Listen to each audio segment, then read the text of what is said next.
Hi, Tanya Bigelow here, and the word of the day is recuse. Recuse means to disqualify oneself as judge in a particular case. More broadly, though, it can also mean to remove oneself from participation to avoid a conflict of interest. Now, what is recuse and how does it show up in life? Recuse is a term used to describe when an individual or entity declines to participate in a decision making process because of a conflict of interest, either perceived or real. And I want to ask you a question.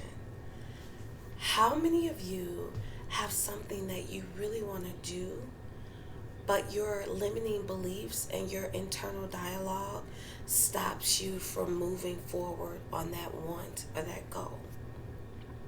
This is a situation where we recuse ourselves based on the limiting thoughts that we have about the situation.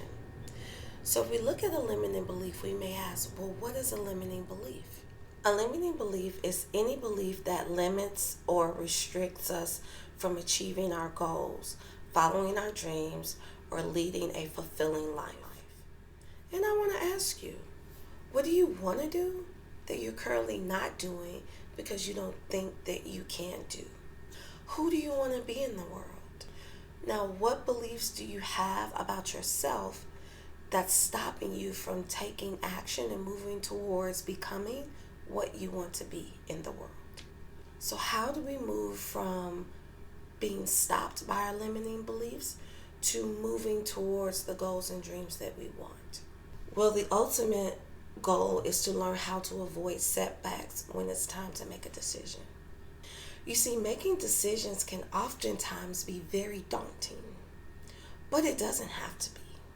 So here are some tips on how to avoid setbacks when making a decision to ensure you end up with the best outcome. Number one, take your time. Now, this does not mean take all day and operate from a sense of analysis by paralysis or paralysis by analysis. What it does mean is you don't have to make hasty decisions right away. Think about it, marinate on it, give yourself a time frame. Within 24 hours, 48 hours, you will make a decision, and make sure that you contemplate on what it is that you're going to do.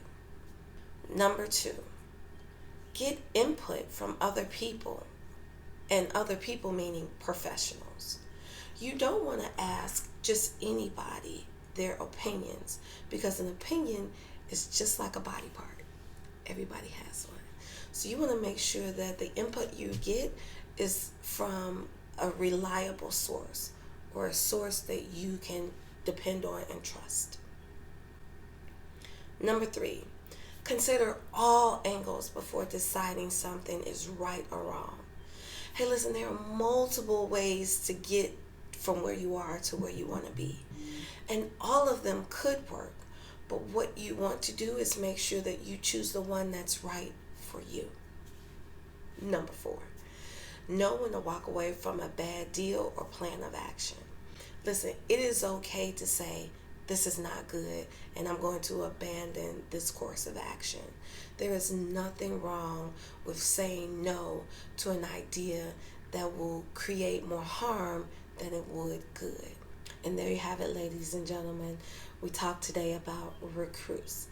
The only way to overcome limiting beliefs is to recognize them and actively challenge them. I hope this information has served, and remember to have a great day on purpose.